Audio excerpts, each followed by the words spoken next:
이사야서 40장입니다. 우리 29절에서 31절 말씀을 같이 한번 합독하도록 합니다. 시작. 피곤한 자에게는 능력을 주시며 무능한 자에게는 힘을 더하시나니 소년이라도 피곤하며 곤비하며 장정이라도 넘어지며 쓰러지되 오직 여호와를 앙망하는 자는 새 힘을 얻으리니 독수리가 날개치며 올라감 같을 것이요 다른 박질하여도 곤비하지 아니하겠고 걸어가도 피곤하지 아니하리로다. 아멘. 좋은 아침입니다. 오늘 이 새벽에는 인간의 실존이라는 제목으로 우리가 하나님의 음성을 들어야 되겠습니다. 인간의 실상을 진짜 알면 하나님의 도움이 필요하구나.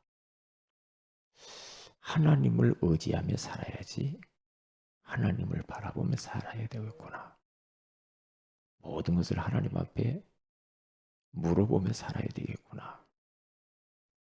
자연스럽게 그렇게 되게 되어 있어요. 그런데 인간의 실상을 잘 모르면 착각을 해요. 어떻게 해요? 내가. 그리고 또 누구 땜시 또 누구를 의지하고 자꾸 이러죠. 인간의 존재를 잘 몰라서 그래요. 인간을 정확하게 꿰뚫어 봤던 칼빈이라고 하는 분은 신학자요. 신학을 정립한 자요. 애정론을 쓰신 이 칼빈 목사님이 5대 교리를 썼죠. 인간이 뭐냐? 첫째로 인간은 전적으로 부패된 인간이다. 성한 곳이 없어. 인간은 타락되어진 존재. 그렇게 진단을 했어요. 다시 말하면 소망이 없어.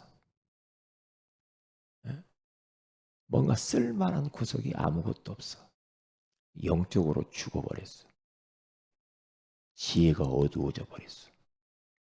육신은 병들게 돼 있어. 정신, 마음은 완전히 이 혼돈, 공허, 흑암 속에 잡혀버렸어. 칼빈이 인간을 그렇게 진단을 했다니까요.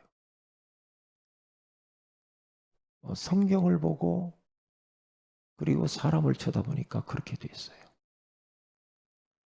그래서 에베소 2장 1절에 가서 허물과 죄로 죽었다. 죽은 자가 보는 소망이 있고 뭘 할 수가 있겠어요. 그래서 하나님이 인간을 딱 보시고 무조건적으로 선택했다 그렇게 말하죠. 두 번째 칼빈의 교리입니다. 무조건 선택. 왜? 인간의 힘으로는 하나님을 찾을 수가 없어. 하나님이 은혜 주지 않으면은 하나님을 믿을 수가 없다니까요. 왜? 전적으로 영혼, 육 모든 것이 다 부패해 버렸으니까. 근데 사람들이 착각하잖아요. 아이고, 무슨 하나님이야? 내 힘으로 해보지. 주먹을 믿어. 네 속에 무한한 잠재력이 있는 거야. 네가 부처가 되고 네가 하나님 되고 무엇을 의지하고 그래? 뭘 하나님을 의지해? 네가 할 수 있어. 네가 신이야. 이렇게 나가는 겁니다. 왜요? 인간을 몰라서 그런 거. 인간. 그런데 그렇게 계속 저 프리메이슨, 뉴에이지 유대인들이 주창하는 그대로 가면 그 다 접신하는 거예요. 귀신의 도움을 받아서 그렇게 되는 거라 이 말이에요. 그게 되는 것처럼 하죠. 완전히 망해버립니다. 그래서 요한복음 10장 10절에 가서 보니까 도적이 오는 것은 도적질하고 죽이고 멸망하는 것뿐이요 내가 온 것은 양으로 생명을 얻게 하되 더 풍성히 얻게 하려 하심이라 그러잖아요. 마귀는 도둑놈입니다. 주는 것처럼 하면서 영혼을 도둑질해요. 행복을 도둑질해요. 건강을 도둑질해요. 경제를 도둑질해요. 다 도둑질이 가는 놈입니다. 그래서 칼빈이 정확히 본 거죠. 인간은 전적 부패요. 두 번째로 그렇기 때문에 하나님의 도움이 개입이 필요하다. 무조건 선택을 하신 거예요. 이게 예수 믿는 것도 아무나 믿는 건 아니에요. 선택된 자가 있다 이 말이에요. 너희가 나를 택한 것이 아니요 내가 너희를 택하여 세웠나니 너희로 하여금 열매를 맺게 하려 함이라. 요한복음 15장 16절. 주님이 택했다고 하잖아요. 에베소서 1장 3절에서 5절에 가서 보면 창세전에 그리스도 안에서 우리를 택하신 주님을 찬송하리로다 그러죠. 주님이 택하셨대요. 왜? 우리 의지를 가지고는 하나님을 만날 수가 없다니까. 찾아갈 수가 없어. 다 어두워져 버렸거든 인간이. 그런데 세 번째입니다. 제한된 속죄. 인간이 뭔가 예수님이 이 땅에 오셔서 속죄를 이루시고 피 흘려 죽으신 것은 모든 사람을 위해서 죽은 것이지만은 그 안에 택한 백성을 위하여서 제한적으로 죽으신 거예요. 제한된 속죄. 그래서 우리 주님이 날 위하여서 2000년 전에 이 땅에 오신 십자가에 피 흘려 죽으시고 부활하신 겁니다. 나를 위하여, 우리를 위하여. 나를 위하여 십자가에서 주님이 죽었어요. 나를 위해서 이 땅에 오시고 나를 구원하시기 위해서 십자가에 대속해 주시고. 그러니 이게 하나님의 은혜죠. 이렇게 주님이 다 이루어 놨는데 네 번째로 칼빈이 뭐라고 했냐면은 불가항력적인 은혜라 그랬어요. 그렇게 택한 자들을 놓고 하나님께서 그 사람을 불가항력적으로 성령으로 감동하셔서 거부할 수 없으면 항거할 수 없도록 만들어요.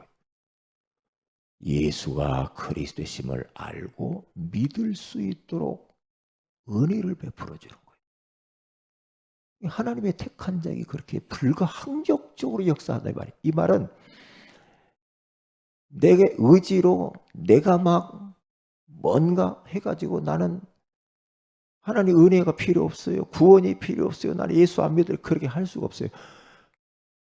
하나님이 항거할 수 없을 정도로 강력하게 주님이 주도적으로 역사해서 예수 믿도록 이 자리에 와서 앉게 만든다는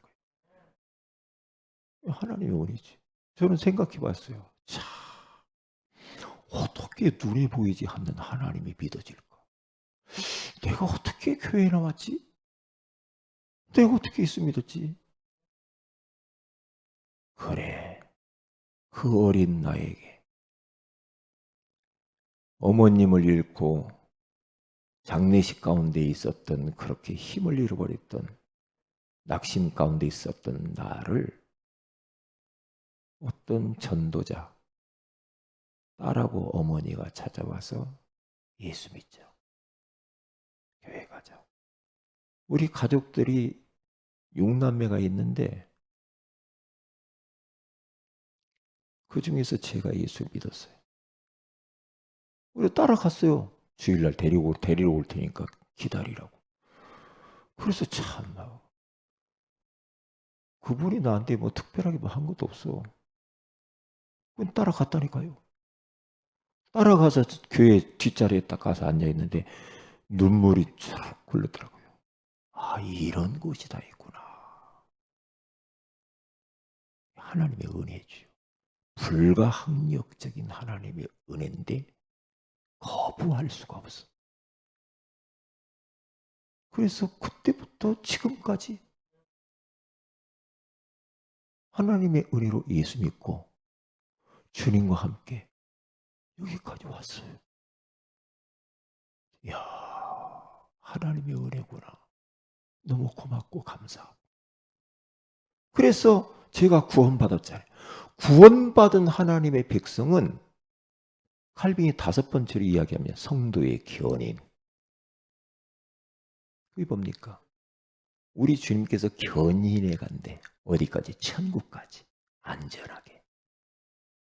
여러분 자동차 사고 나거나 고장 나면은 네카차가 가지고 딱 앞 들어 제끼고 앞에 들어다 눕혀 가지고 끌고 가죠. 견인해서.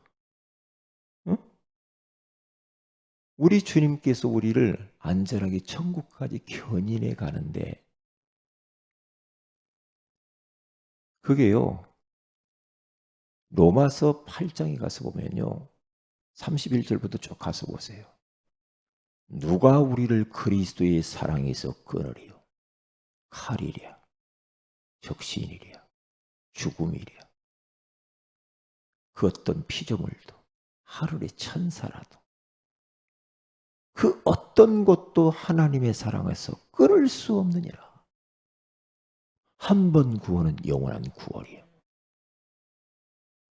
그러면서 요한복음 10장 29절에 가서 보니까 우리 주님께서 내 아버지는 만유보다 크심에 아무도 아버지 손에서 빼앗아갈 자가 없느니라 그래요. 아버지 손보다 더 능력 있는 손, 큰 손은 없거든요. 아버지 손에 붙잡힌 자는 그 어떤 것도 아버지 손에서 빼앗을 수가 없다. 그렇게 말해요. 마귀도 빼앗을 수가 없어요. 천사도 빼앗을 수가 없어요. 세상의 권력자도 빼앗을 수가 없어요. 빼앗을 수가 없어요. 왜요? 그래서 한 번 구원받은 자는 영원한 구원이라 이 말이에요. 응? 아니 목사님 어떤 사람은 교회 나오다 안 나오던데요. 함부로 말할 수가 없어요. 진짜 그분이 택한 백성이고 예수님을 중심으로 모셨다고 한다면 언젠가는 돌아오게 되겠죠. 그런데 가짜도 와서 앉아 있어 교회에. 교회 안에 양과 염소가 있단 말이에요. 어?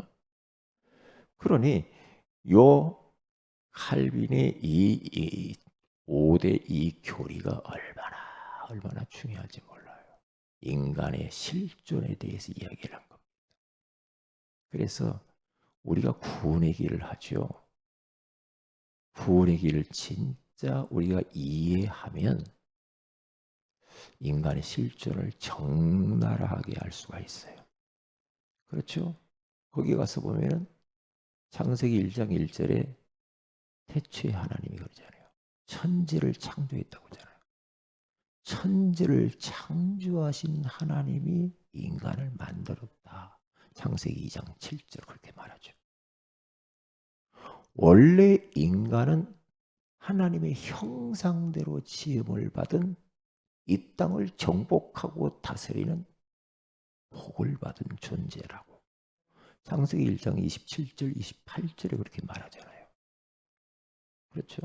그리고 창세기 2장 16절에서 17절에 가서 보면 인간에게만 하나님의 영원한 말씀을 딱 주셔서 그 말씀 따라서 살도록 만들었다.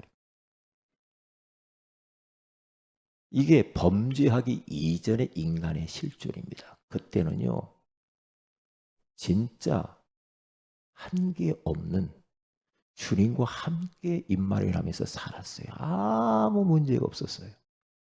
그런데 하늘에서 타락한 이 마귀, 창세기 3장 문제가 탁탁 치죠. 창세기 3장 1절에서 5절에 가서 보니까 마귀가 등장하는데 첫사람 아담과 하와를 유혹을 해서 하나님의 말씀을 놓치도록 만들죠. 너 그거 선악을 알게 하는 나무 따먹어봐. 이거 하나님처럼 눈이 밝아질 거야. 먹어.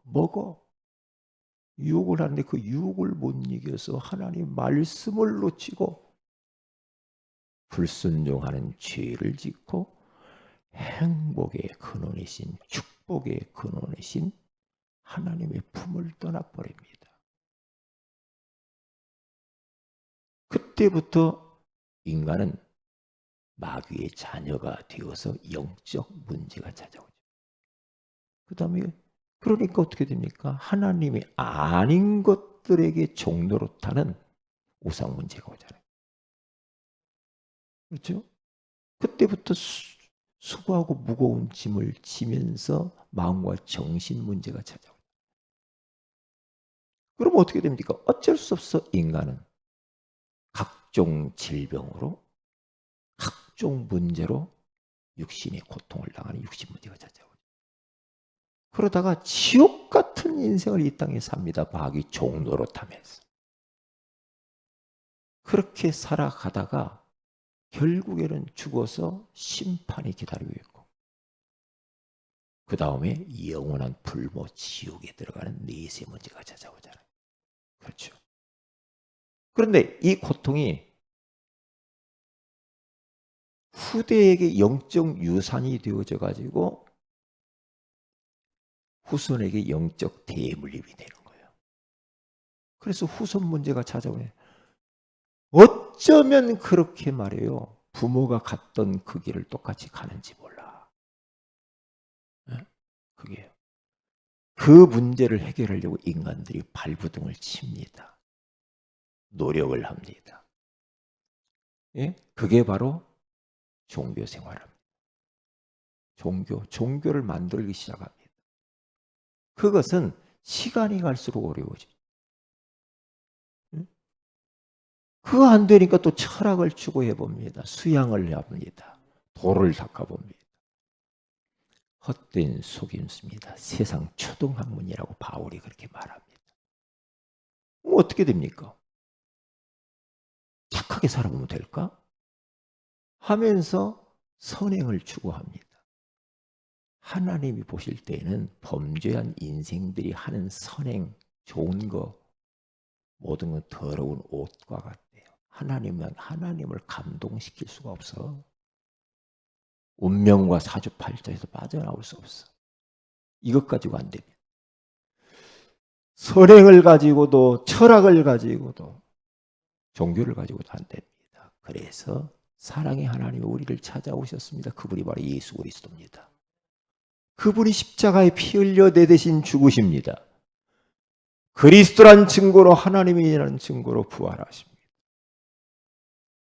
누구든지 이 예수 그리스도를 마음에 영접하는 자, 곧 그 이름을 믿는 자들이 하나님의 자녀가 되는 권세를 주십니다. 그때부터 하나님의 성령께서 내주하시면서 그를 인도하시고 예수 이름을 기도하면 응답하시고 흑암 권세를 꺾을 수 있는 권세를 주시고 천사의 도움과 보호를 받고 천국 가기 전에 천국 배경을 누리고 천국 시민권을 획득하고 남은 생에는 예수 증인으로 살아갈 수밖에 없게 되는 거예요. 이게 인간의 실존이에요. 구원의 길 안을 자세히 들여다보면 모든 게 다 들어있어요. 이게요. 이 구원의 길을 알게 된 거. 얼마나 감사하냐고. 얼마나 감사해요. 얼마나. 그래서 인간의 실존을 구원의 길을 모르면 잘 모를 겁니다. 인간의 근본 문제와 불신자 6가지 상태 가운데 빠져 있는 그 인간. 뭐가 그렇게 대단하다고 하나님을 거부합니까? 그래서 우리는 인정해야 됩니다. 인간은 한계가 있구나. 한계가 있구나. 인간을 의지할 대상이 아니야. 그리고 인간은 하나님을 떠나서는 아무것도 할 수 없는 존재야. 그래서 인간은 하나님을 만나야 돼. 하나님을 믿어야 돼. 늘 하나님을 바라보며 살아야 돼. 바라보며 살도록 그렇게 만들어졌어. 인간은 하루살이래요. 인간은 야고보서 4장 14절에 가서 보면은 안개와 같대요. 인간은 먼지라고 욥이 말합니다. 인간은 풀의 꽃과 같대요. 인간은 그렇기 때문에 하나님 없이는 못 살아. 근데 예수 믿고 구원받은 하나님 자녀, 하나님을 만났는데도 그 하나님을 의지하고 바라보고 믿고 그분에게 질문하고 의논하고 자꾸만 그 하나님께 나아가서 이분이 인도를 받아야 되는데 예수 믿고 끝났어 하면서 또 내 멋대로 막 삽니다. 그러면 한계가 오죠. 그래서 오늘 성경 본문에 가서 보니까 여호와를 앙망해라 그러잖아요. 나 예수 믿고 그게 앙망한다. 그 말은 뭡니까? 진짜 사랑에 빠지면 그 사람밖에 안 보이잖아. 만나고 싶고 듣고 싶고 만나면 이야기 계속하고 싶고 헤어지기 싫고 그렇게 하나님을 앙망하고 바라보고 사모하고 그러면 어떻게 됩니까? 새 힘을 얻는다고잖아요.